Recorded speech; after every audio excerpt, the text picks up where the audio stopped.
Hey everybody, Anna Kooiman here. Great to see you. I am with my birthing team right now. This is Nadine Richardson, who is the founder of She Births, and Dr. Jan Dudley, my OBGYN, who is the one who caught my baby almost 9 months ago. And now Brooks is happy and healthy, and we had a great birth experience. I was able to have him naturally with no drugs. It was one of the worst days of my life for a few of those hours, and then it was the best day as soon as I got to hold him in my arms. But I do think that the experience I had with you at She Births and learning how to labor and how to deal with the pain helped me to be able to do that. Yeah, it's not an easy thing having a baby, let alone having a posterior position, and I think you did remarkably well. And to go in with the strategies, I'm sure would have been helpful to have a caregiver that you know and you trust that can help at that pointy end as well is a really important thing.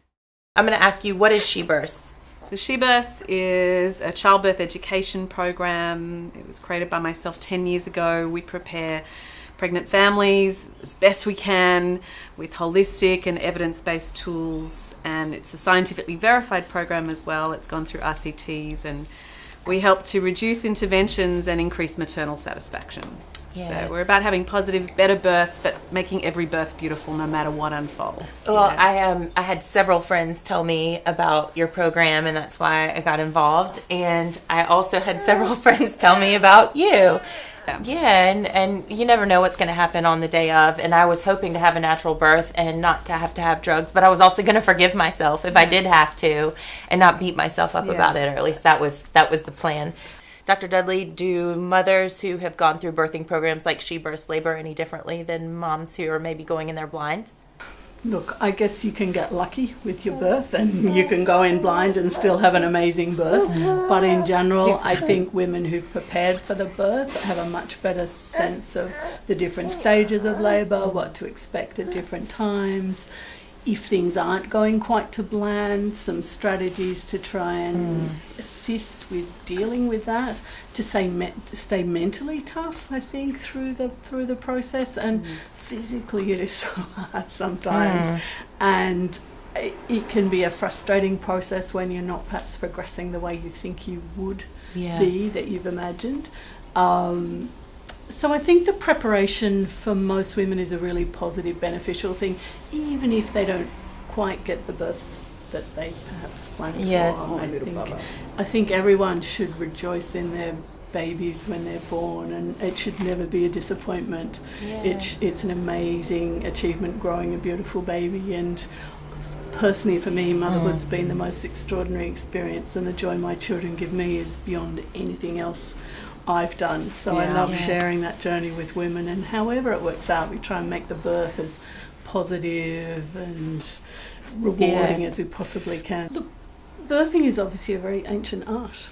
Women have been doing it for thousands and trillions of years. I think it's a much safer process for most women now, certainly in first world countries. I think the choices that women have in the births that they have as options for them have improved. One thing I loved about giving birth to Brooks, and now that he's older, I see my husband being such a good father to him, but he was also a good partner, coming to all the appointments. His work was super flexible and let him come to most of the appointments with you and doing the classes, Nadine with She Births, and it just made me feel so comfortable having him there to be my advocate and knowing what all the options were, because he'd taken the time to get educated. How important do you think that is? I actually think that's a massive change that's occurred, particularly over the last 20 years, where partners are very much more involved, both during the antenatal period in preparation for childbirth and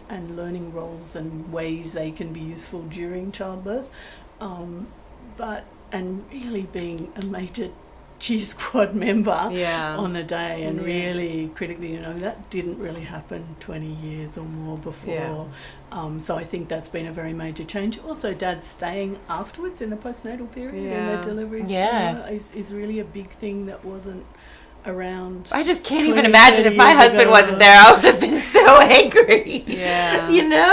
But I guess that's just times have changed, right? And decades ago that wasn't common. But I reckon it's criminal to send a dad into the room without education, you know, without some prep. Because as women, we haven't been exposed to birth. Like, you hadn't been at a birth, right, prior to... No, oh no. And being at a birth is kind of different still to watching a movie, a bit of exposure therapy we try through education. I didn't quite understand how messy birth was until I watched all the videos in She Births. Yeah.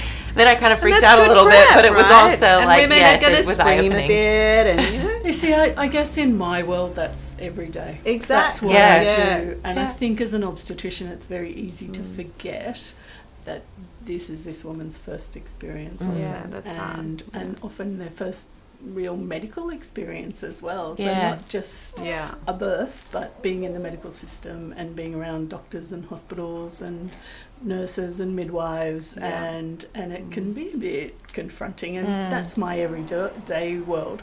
And that's why I think Nadine's program to sort of provide education and provide that link between what I assume is my normal world Yes. and what Yeah, I'm like the bridge. There And we do you go, know what the I bridge. also really like is your She Births program has a diet that you can follow, or not a diet, but a lifestyle of healthy But not principles. prescriptive in any way. Right. Because we have Italians, you know, that do the course, Exactly. and they want to eat And I their like wheat to eat and my their dough. avocado toast, and I did. But I also did the dates and the raspberry tea and things like that, and tried to eat lots of vegetables and lean meats and water and all of that. But I remember talking to you and going, look, going on this diet completely is more stressful to me than, and you're like, what? Don't do that. You know, why don't you pick and choose what works for you? You do the thing that works, and that's I don't know. I liked that. I liked being able to pick and choose Absolutely. what was going to work for me.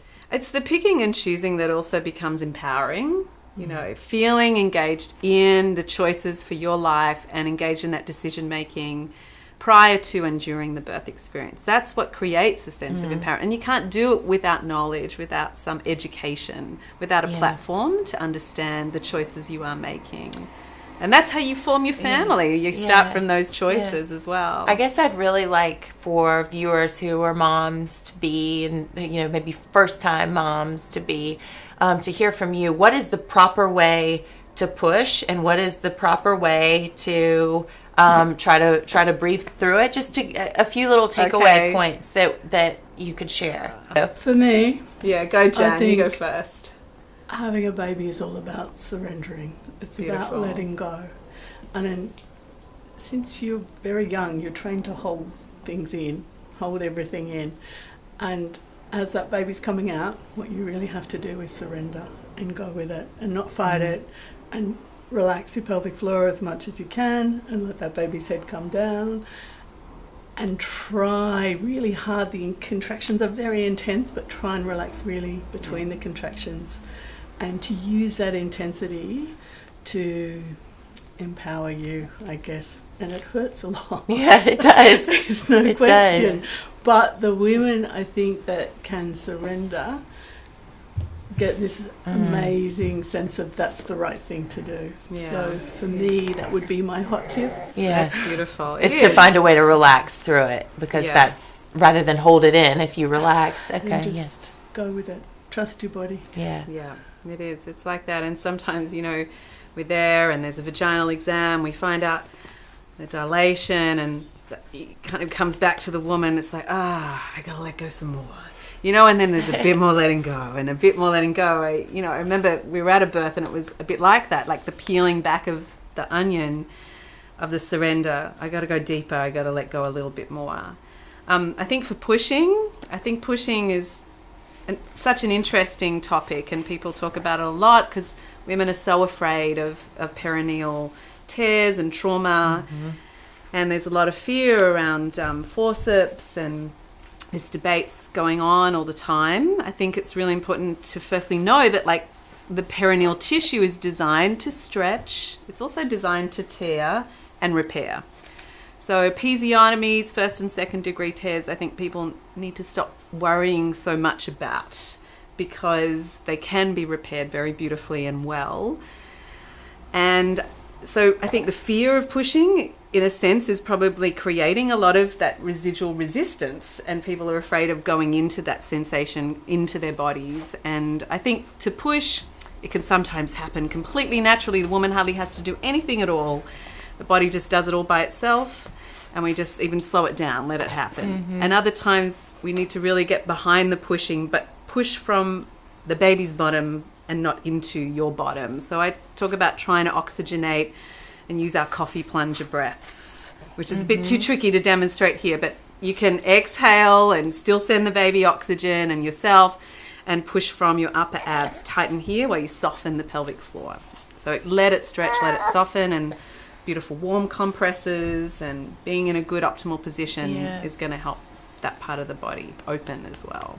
One thing that helped me so much from your She Births program was just going into the day feeling confident and not having anxiety going into it. Yeah. Like a lot of women have. I just felt really confident that I was going to be able to, I don't know. I felt confident in both my doctor, and I felt confident in myself, and I felt confident that my husband would be a good coach.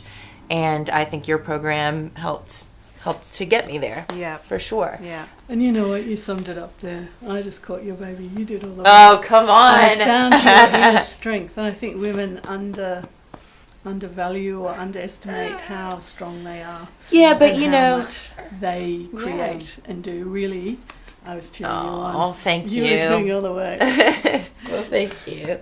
I think learning in your pregnancy to drop the judgment of yourself is such a great way to launch into parenthood, because the last thing we need is to feel isolated, and that's what judgment does. If we're judging ourselves, we stay at home in our own little bubbles, and we go to mothers groups and we start judging everyone else, and that happens a lot. But we don't need to. We need the sisterhood, we need the village, we need women that are empowered and happy, and that's how you're going to be the best mum. Yes.